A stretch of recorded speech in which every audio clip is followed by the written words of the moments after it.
दोस्तों हम ना इसका सिलेंडर ब्लॉक को बोर करेंगे और ना ही सिलेंडर ब्लॉक बदलेंगे।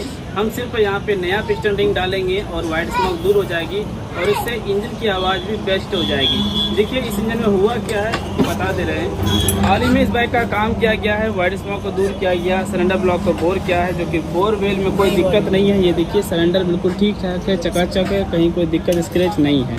सामने वाले को लगा कर देखूंगा तो ये देखिए पूरा फ्री जा रहा है, पूरा फ्री जा रहा है। तो अब हमें क्या करना है, सिलेंडर तो बिल्कुल